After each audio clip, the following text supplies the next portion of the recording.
San Diego is no stranger to campaign finance scandals, but open government advocates say the county uses an outdated system for tracking political contributions that makes it a lot harder to follow the money.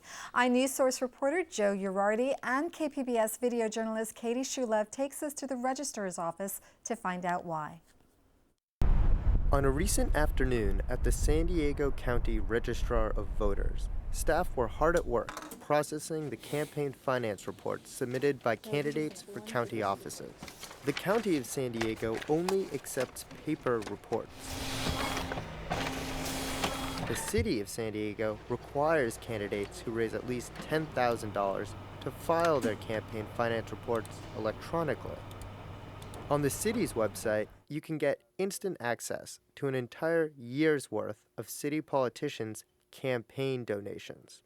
But on the county site, you need to go through each report one at a time. We just conducted a couple of special elections for the city. Registrar of Voters Michael Vu said his office looked into buying a digital filing system in 2010, but decided to go with a paper-based system because it would be more convenient and cheaper.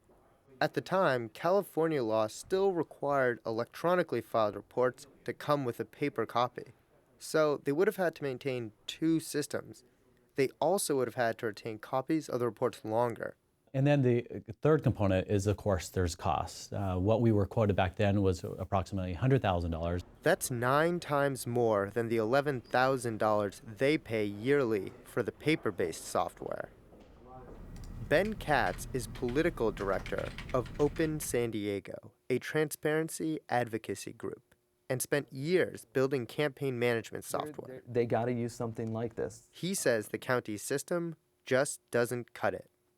Having these as PDFs that are not particularly searchable, not particularly usable, not only impacts the public's right to know, but also impacts the ability of investigative reporters, of prosecutors to do the kind of investigation that's needed to uncover malfeasance.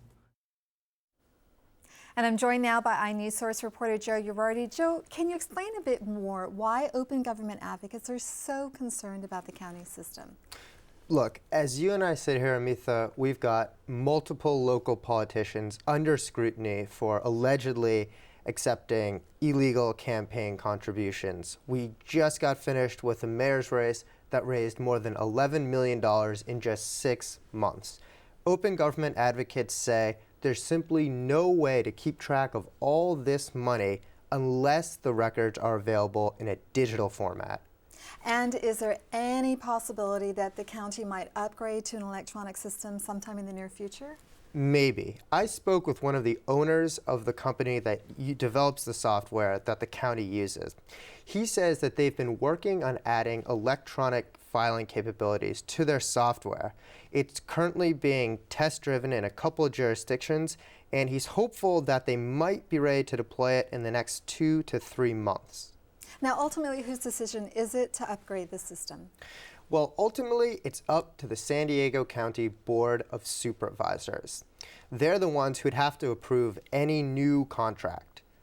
inewsource reached out to all 5 supervisors for comment. They didn't want to talk, but in written statements, a majority of the board expressed support for moving to an electronic filing system. And in particular, District 3 Supervisor Dave Roberts said that he would bring up the issue at budget hearings in June. Okay, I'm sure you're going to continue to follow this story. Joe Yerardi from inewsource, thanks so much for coming on the program. Thanks a lot.